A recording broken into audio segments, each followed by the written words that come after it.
ഇരിങ്ങാലക്കുടയിൽ യുവാവിനെ ആക്രമിച്ച് കൊലപ്പെടുത്താൻ ശ്രമിച്ച കേസിലെ പ്രതികൾ പിടിയിലായി. ഈസ്റ്റ് കോമ്പാറ സ്വദേശിയായ കുഴിക്കണ്ടത്തിൽ വീട്ടിൽ 40 വയസ്സുള്ള ഷെരീഫ്, ചാലാമ്പാടം സ്വദേശിയായ വെള്ളക്കനാടൻ വീട്ടിൽ സോണി എന്നിവരെയാണ് ഇരിങ്ങാലക്കുട പോലീസ് അറസ്റ്റ് ചെയ്തത്.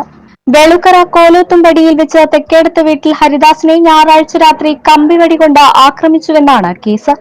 സംഭവത്തിനു ശേഷം ഇവർ ഒളിവിലായിരുന്നു. സോണിയെ ഇരിങ്ങാലക്കുട മടത്തിക്കര ലൈനിൽ നിന്നും ഷെരീഫിനെ കാട്ടൂർ കീഴ്ത്താണിയിൽ നിന്നുമാണ് ഇരിങ്ങാലക്കുട പോലീസ് അറസ്റ്റ് ചെയ്തത്. ഷെരീഫിനെ ഇരിങ്ങാലക്കുട പോലീസ് സ്റ്റേഷനിൽ 2005, 2006 വർഷങ്ങളിൽ ഓരോ അടിപിടി കേസും, 2008-ൽ 2 അടിപിടി കേസും, 2013-ൽ 1 അടിപിടി കേസും, 2018-ൽ 1 അടിപിടി കേസും, കൊലപാതക ശ്രമക്കേസും, 2025-ൽ 1 അടിപിടി കേസും, കാട്ടൂർ പോലീസ് സ്റ്റേഷനിൽ 2021 കൊലപാതക കേസും അടക്കം 9 ക്രിമിനൽ കേസുകളുണ്ട്.